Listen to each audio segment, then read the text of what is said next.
It is a great honor to join you here on this very special occasion, the inaugural Berlin Freedom Conference. I want to begin by taking this opportunity to thank the Axel Springer Freedom Foundation, Visit Berlin, and the World Liberty Congress for the invitation to speak here. I'd also like to thank Kai Wagner, governing mayor of Berlin, for hosting us. It is wonderful to be back in Germany after almost 15 years. It is great to come back here and be among so many like-minded friends and advocates of democracy. Many of you here have dedicated your lives and careers to defending democracy and its values. A lot of you have made tremendous sacrifices in pursuit of those values. Yet, you remain steadfast when faced with some of the most difficult challenges. It is an honor to be in the company of such courageous people who have been so persistent and determined in your efforts to make the world a better place. Berlin Freedom Week commemorates the fall of the Berlin Wall on the 9th of November 1989. 36 years later, this event is perhaps still the most striking symbol of democracy's victory over authoritarianism. I hope being here in Berlin at this conference can inspire us all to develop strategies to further secure what we worked so hard to achieve and hold so close to our hearts. The dissolution of the Soviet Union was a major turning point that allowed freedom to flourish in the former Eastern Bloc and beyond. And that freedom was accompanied by a new sense of hope and progress. In the wake of this wave of democratization, Taiwan made its own effort to join the democratic world. But our road to democracy was also not easy. It was preceded by decades of authoritarian rule. During that time, Taiwanese were sent to prisons for voicing dissent, and media freedom was limited.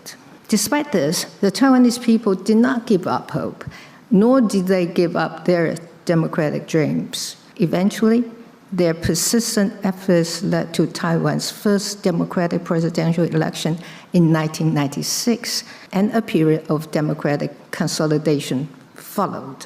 Today, Taiwan is recognized as the world's freest and most vibrant democracy. However, as we celebrate and treasure the progress that Taiwan and so many other countries have made in past decades, the threats to democracy have also become even more severe.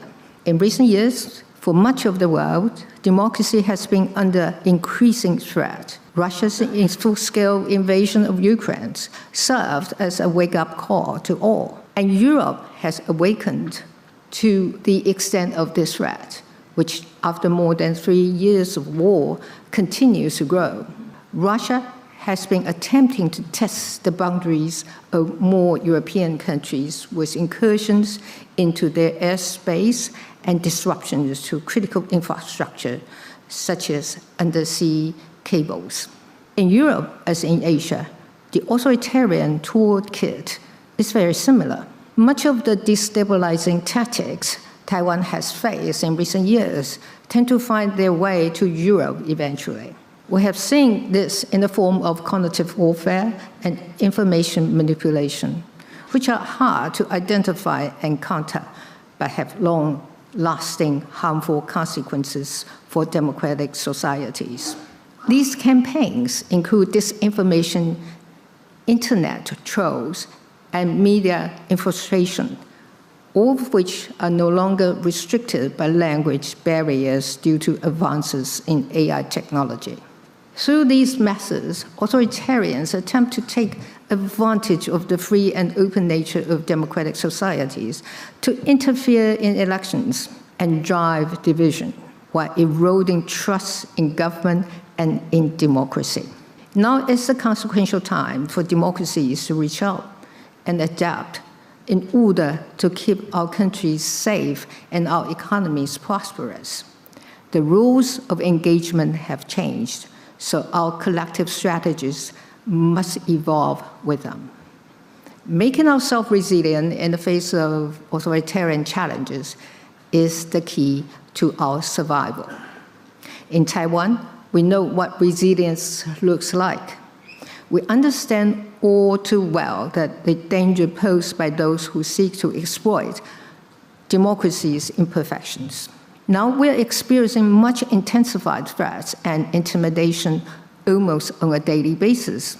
Our neighbor thought that by routinizing influence operations, gray zone activities, and military exercises, Taiwan would be debilitated by fear or become complacent.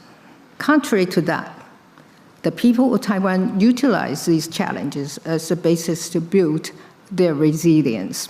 Resilience has helped us defend our elections. It helped us weather the challenges posed by the pandemic, and it helped us counter information manipulation. For Taiwan, resilience comes in many forms, from individual to collective, from economic to security. It is crucial that we deepen security cooperation between democracies. A practical step in this direction will be to develop communications and information sharing mechanisms. A united democratic response will be much more difficult to break down for the authoritarians. Taiwan has been proactively building its resilience on multiple fronts. Particularly, Taiwan has continued to increase its investments in defense. During my presidency from 2016 to 2024, Taiwan's defense budget rose by over 80% at a rate of nearly 8% per year. This was the most organized and systemic defense investment Taiwan has ever made. My successor, President Lai Ching-te, continues to increase investment as required by our security needs. In addition to the investments in traditional platforms such as combat aircrafts, Taiwan has made substantial investments in asymmetric capabilities like mobile land-based anti-ship cruise missiles. Taiwan has also invested in the resilience and security of our critical infrastructure. We have also learned from the experiences of our friends in Europe. In particular, we have launched the All-Out Defense Mobilization Agency to intensify our efforts to reform reserve forces training and to build whole of society's defense resilience. Taiwan has also fortified its digital infrastructure to withstand cyber threats and has coordinated with civil society to counter information manipulation. As technology continues to advance, we have been working hard to enhance our technological capabilities in confronting foreign information manipulation and interference, as well as cognitive warfare. And through strategic partnerships, Taiwan has built an ecosystem that is ready to contribute to the security of the global supply chain. Our high-tech sector, particularly in semiconductors, has become an indispensable part of the global economy. In an age where AI also defines power, Taiwan's chip industry also anchors global prosperity. It is such initiatives that help Taiwan strengthen its defense and societal resilience in the face of threats. Taiwan is willing to share its experience. We are also willing to bear our share of burden and do not take our security partners' support for granted. The efforts we have made are more than defending our homeland. They also represent Taiwan's contribution to regional stability and the security of democracy globally.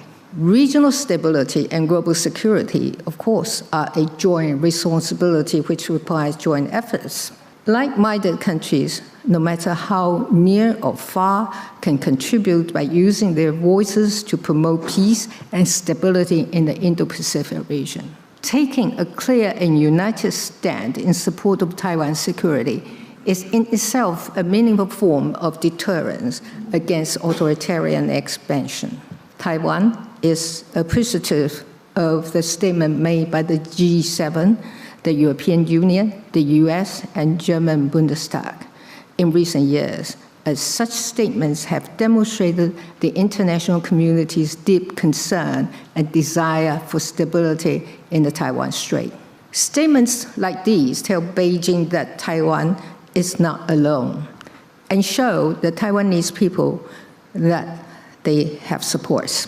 While today, Taiwan is on the front lines of the defense of democracy. Tomorrow, it could be any one of us. Increasing collaboration to strengthen our defense should be a priority for all democracies, so that our security and democratic way of life can be assured for generations to come. Today's conference is a meaningful step towards realizing greater cooperation among people and organizations in our endeavor to build stronger support for freedom and democracy.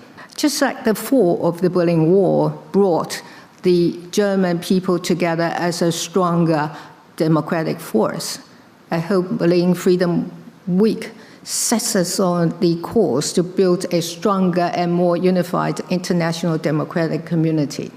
Taiwan and all those that share our values have a key role to play in ensuring that democracy prevails.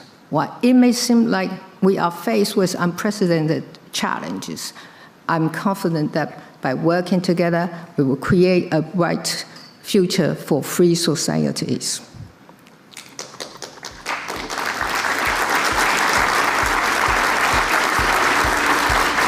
Lastly, I would like to thank all the organizers for putting together an inspiring wake-up event.